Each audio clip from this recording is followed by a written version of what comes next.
창세기 3장 14절부터 봉독하겠습니다. 주 하나님께서 그 뱀에게 말씀하시기를 네가 이것을 행하였으니 너는 모든 가축과 들의 모든 짐승보다 저주를 받아 네 배로 다닐 것이며 내 평생토록 흙을 먹을지니라. 내가 너와 여자 사이에 또 내 씨와 그녀의 씨 사이에 저기를 두리니 그녀의 씨는 너의 머리를 부술 것이요 너는 그의 발꿈치를 부술 것이라 하시고 여자에게 말씀하시기를 내가 너의 고통과 너의 임신을 크게 늘리리니 네가 고통 가운데서 자식들을 낳을 것이요 너의 바람은 네 남편에게 있을 것이니 남편이 너를 주관할 것이라 하시더라. 또 하나님께서 아담에게 말씀하시기를 네가 네 아내의 음성에 경청한 까닭에 내가 네게 명하여 말하기를 너는 그것을 먹지 말라고 한 그 나무의 열매를 먹었으니 너로 인하여 땅은 저주를 받고 너는 너의 전생에 동안 고통 중에서 그 소산을 먹으리라. 또 땅은 네게 가시나무와 엉겅퀴를 낼 것이요 너는 들의 채소를 먹을 것이며 네가 땅으로 돌아갈 때까지 네 얼굴에 땀을 흘려야 빵을 먹으리니 이는 네가 땅에서 취해졌음이니라. 너는 흙이니 너는 흙으로 돌아갈 것이니라 하시니라. 아담이 자기 아내의 이름을 이브라 부르니 이는 그녀가 모든 산자의 어미였음이라. 또 주 하나님께서는 아담과 그 아내에게 가죽으로 옷들을 만들어 그들에게 입히시니라. 아멘. 성령 하나님, 오늘 아침에도 우리를 진리로 인도하여 주옵시고 이 말씀 가운데 있는 하나님의 뜻을 깨닫고 하나님의 말씀의 능력을 깨닫고 우리가 얼마나 축복받은 자인 것을 깨달을 수 있는 귀한 시간 되게 하시고 이 깨달음의 빛이 오늘도 우리 안에 충만할 때 오늘도 빛을 비치는 삶을 사는 귀한 말씀을 받는 시간 되게 하여 주옵소서. 우리 주 예수 그리스도의 이름으로 감사 기도하옵나이다. 아멘. 이렇게 창세기 1장부터 3장까지를 오래 다루는 이유가 있습니다. 왜냐하면은 세상 사람들, 특별히 종교인들과 과학자들은 창세기 1장부터 3장까지를 이거는 완전히 꾸며낸 이야기라고 그럽니다. 주님께서도 그랬습니다. 요한복음 5장에 너희가 모세 말을 믿지 않는데 모세가 쓴 글을 믿지 못하는데 어찌 내가 하는 말을 너희가 믿겠느냐. 바로 모세가 한 말 중에 정말 믿기 어려운 구절들이 바로 창세기 1장 1절부터 3장 마지막 절까지입니다. 그렇기 때문에 오늘날 세상 사람들 이걸 완전히 과학, 지금까지 수천 년 동안의 인류 역사의 과학은 한마디로 표현한다면 창세기 1장 1절로부터 창세기 3장 마지막 절까지 있는 말씀을 잘못됐다고 입증하기 위해서 지금까지 끊임없이 과학자들이 무엇인가를 증명하려고 하고 있지만 그들의 수고는 별 것이 아닙니다. 결국은 다 수포로 들어가게 됐습니다. 그래서 오늘은 여인의 씨에 관해서 우리가 한번 깊이 한번 좀 성경을 찾아보면서 이 아침에 한번 깨닫는 시간이 되겠습니다. 여기 분명히 여자 그러면 여자입니다. 남자는 남자입니다. 더 이상 생각할 게 없지요. 여기 좀 보면은 15절 보면은 내가 너와 여자 사이에 뱀한테 얘기한 거거든요. 너와 여자 사이에 분명히 뱀이라고 그랬으니까. 그래서 이 말씀대로 특별히 남자보다 여자들은 기어다니는 털이 없는 그러한 짐승들을 보면은 소스라치게 놀라고 아주 제일 싫어하는 동물 중에 하나죠. 특별히 뱀은 여자들이 아주 싫어합니다. 성경 그대로 이루어진 겁니다.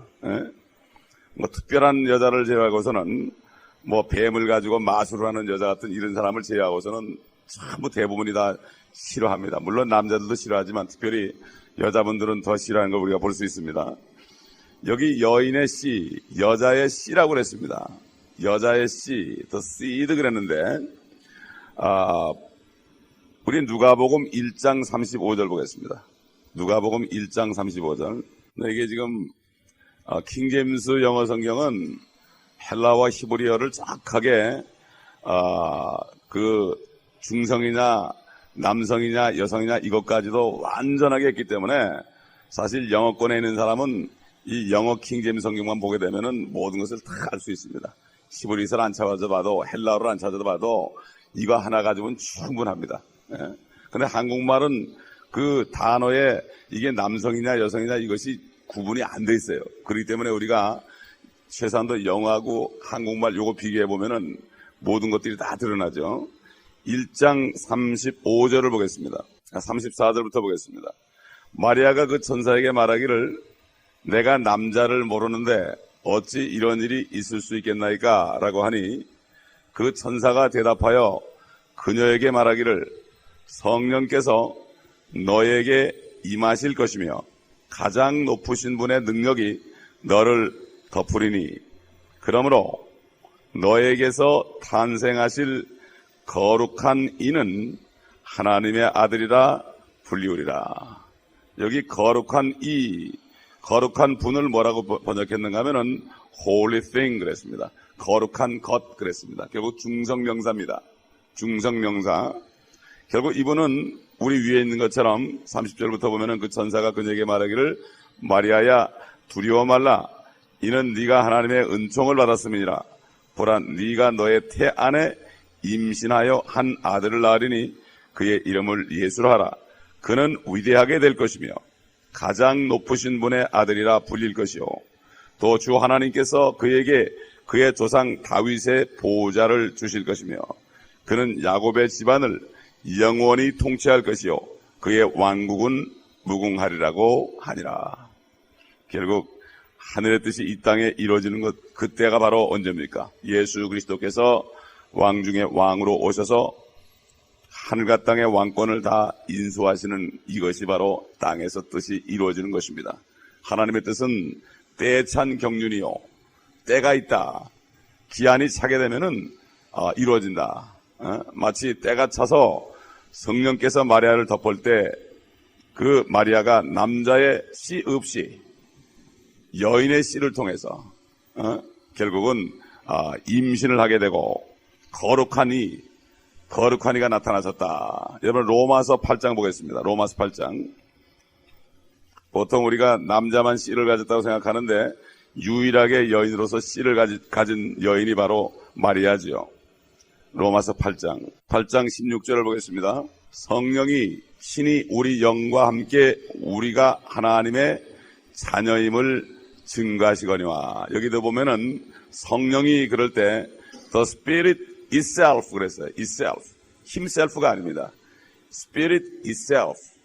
성령이 중성입니다. 그 다음에 26절 보겠습니다. 이와 같이 성령께서도 우리의 연약함을 도우시나니 이는 우리가 마땅히 기도해야 할 것을 알지 못하나 성령께서 친히 말할 수 없는 신음으로 우리를 위하여 중보하시기 때문이라. 여기도 보면은 성령께서 친히 그럴 때 The Spirit itself 그랬습니다. himself가 아니고 itself 이렇게 얘기했습니다. 또 창세기 49장에 찾아보지 않겠지만은 실로가 오실 때까지 입법자가 유다를 떠나지 않을 것이다. 바로 그 실로는 우리 주 예수 그리스도인데 그 실로도 중성명사로 되어 있습니다. 사실 세상 어떤 여자 안에도 생식을 가능하게 하는 씨를 가지고 있지 않습니다. 그런데 마리아만이 여인의 씨, 그 마리아만이 여인으로서 유일한 씨를 가졌다. 그런데 이 씨는 무엇입니까? 우리 베드로전서 1장 23절에 보면 뭐라고 되어 있죠? 너희가 거듭난 것이 썩어질 씨로 된 것이 아니라 썩지 아니하고 영원히 있는 하나님의 말씀으로 된 것이라. 모든 육체는 풀과 같고 그 명예는 풀의 꽃과 같고 풀은 시들고 꽃은 떨어지나 하나님의 말씀은 세세토록 있다 하였으니 이는 너희에게 복음으로 증거된 말씀이다. 그랬습니다. 복음이 무엇입니까? 성경대로 그리스도가 우리의 죄들을 위하여 죽으시고 장사되었다가 성경대로 제3일에 살아나신 것이다. 사도 바울이 분명히 고린도전서 15장에 이 복음 안에 너희가 분명히 거하고 헛되이 믿지 않으면 구원을 받을 것이다. 그러니까 그 복음 안에 있는 것은 바로 여인의 씨인 그리스도의 죽으심과 그리스도의 부활하심이 있습니다. 그렇기 때문에 복음을 전한다는 것은 우리가 그 복음을 전할 때 누구든지 그 복음을 받아들일 때 여인의 씨인 말씀이신, 태초의 말씀이요 하나님이신, 육체로 오셨다가 다시 가신 그분이 바로 복음 속에 들어가서 누구든지 예수 그리스도를 영접할 때에 구원을 받게 되는 것이요, 영원한 생명을 받는 이유는 이 말씀만이, 여인의 씨인 말씀만이 영원히 거할 수 있기 때문입니다. 참 이게 신비로운 거죠. 이 성령이 아니고서는 깨달을 수 없어요. 우리가 성경 말씀을 배울 때 내 머리로 이성으로 이해를 해서 깨달으려면 죽을 때까지 안 됩니다. 이상한 방법으로 나갑니다. 철학이 돼버립니다. 이거는 왜 그렇습니까? 철학의 근원이 이성입니다. 그런데 성경은 인간의 마음, 결국 이성 안에 들어있는 인간의 마음은 짐승보다도 더 부패하다고 그랬습니다. 부패한 것으로 아무리 생각해봐야 안 됩니다. 차라리 성령님 깨닫게 해주옵소서. 깨닫게 해주옵소서. 그래서 바로 지혜와 계시의 영을 달라고 기도를 해야 되고, 또 다니엘에게 임했던 가브리엘도 너는 은총을 받은 자다. 내가 너에게 총명을 주러 왔다. 그럴 때 그 총명이 바로 영어로 안더스탠딩인데, 안더스탠딩이라는 것은 하나님을 알 수 있는 지혜를 얘기합니다. 이거는 힘으로 누구는 안 됩니다. 근데 불행하게도 많은 사람들이 연구해서 내가 깨달으려고 그래요. 절대 그렇지 않습니다. 하나님의 말씀은 영이기 때문에 우리 혼으로선 절대 알 수가 없습니다. 우리 영 속에 들어가서 그 말씀이 그대로 깨달아진 겁니다. 이것을 체험한 사람이 능력 있는 삶을 삽니다. 저희가 이 멕시코나 다른 나라에 가서 마음껏 복음을 전할 수 있는 건 간단한 것입니다. 사도 바울이 깨달은 거, 사람의 지혜의 말이나 설득적 있는 말로 하는 것이 아니라 바로 우리는 성령과 능력에 나타납니다. 바로 말씀이 마리아의 태를 통하여 잉태할 때 성령이 덮었습니다. 마찬가지입니다. 우리가 말씀이신 예수 그리스도의 복음을 입으로 선포할 때 성령이 덮어버리면 그 말씀을 받아들인 사람은 그냥 거기서 거듭나가지고 그 영이 하나님을 보게 되고 하나님의 말씀이 그대로 알아지게 되어 있습니다. 저는 그 어릴 때 일자 무식한 할머니들이 교회에 나와가지고 그저 예수를 믿고 거듭나니까 성경을 줄줄줄 깨닫고 그냥 그 하는 걸 볼 때 참 사람의 능력으로 되는 게 아닙니다. 예? 요즘에 보면은 너무들 학교에서 공부들을 많이 해가지고 무엇을 연구를 해서 되는 줄 아는데 사실 하나님의 말씀은 겸손하게 주님 앞에 무릎 꿇을 때, 나는 모른다고 고백할 때 하나님의 능력이, 성령이 덮을 때 이 여인의 씨 같은 말씀이 깨달아진 겁니다. 이게 참 신비로운 거 아니겠습니까? 그래서 저는 이걸 깨닫고서 거듭난 다음에 이 땅에서 배운 모든 학문을 다 버렸습니다. 아주 무식자가 되었습니다. 이게 가장 좋은 길이기 때문에. 그러므로 이 여인의 씨, 여인의 씨, 이 여인의 씨는 뱀과 원수가 된다. 뱀과 원수가 된다. 여러분, 이스가랴 유다, 가룟 유다가 시몬의 아들이면서도 주님께서는 그랬죠. 너희 12 중에 하나는 마귀다. 마귀니라고 그랬어요. 마귀니라. 아주 마귀 같다. 마귀 들린 자가 그러지 않고 마귀다. 어때볼 그랬습니다. 어때볼. 그 다음에 바리새인들, 서기관들, 율법사들이 주님 앞에 들어와서 계속해서 주님을 괴롭힐 때 이 독사의 자식들아 그랬습니다. 이 뱀의 자식들아, 사탄의 자식이라고 그랬습니다. 바로 사탄이라는 얘기죠. 심려 요한도 심려를 베풀 때 바리새인들이 심려 밖에서 나올 때 이 독사의 자식들아, 누가 너희에게 앞으로 올 진노로부터 피하라 하더냐. 주질 않았습니다. 침례를. 죄사함의 회개의 침례를 베풀지 않았습니다. 그리고 뱀은 여기 보면 여자의 씨의 발꿈치를 부술 것이다. 이거는 우리가 잘 알듯이 십자가 사건입니다. 손과 발에 못을 박은 바로 이런 실질적으로 이루어졌습니다. 갈보리 십자가에서. 그리고 여자의 씨는 뱀의 머리를 부술 것이다.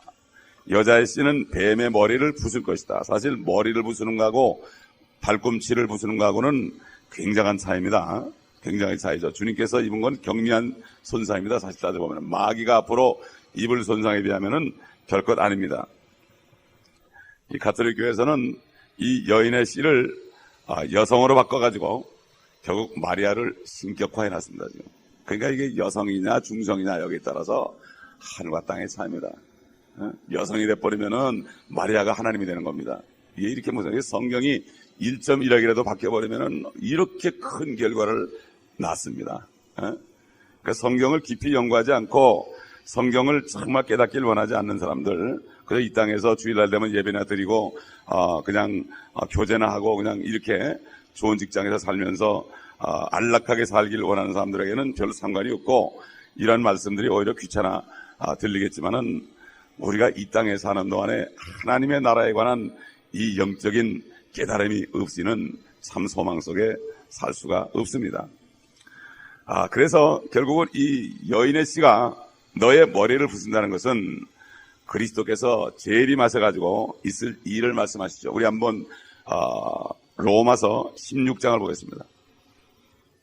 로마서 16장 20절 보겠습니다. 평강의 하나님께서 사탄을 속히 너희 발 아래에서 부수실 것이니라. 우리 주 예수 그리스도의 은혜가 너희와 함께 있을지어다. 아멘.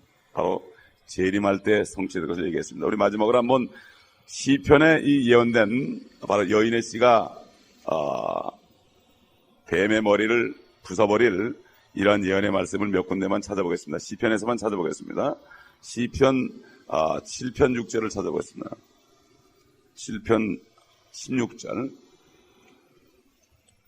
우리가 요한계시록 공부할 때도 한번 본 적이 있습니다.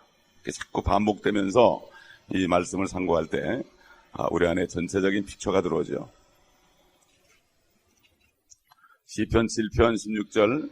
그의 해악은 그의 머리로 돌아가고 그의 포악은 그의 정수리 위에 내리리라. 정수리가 머리 아닙니까?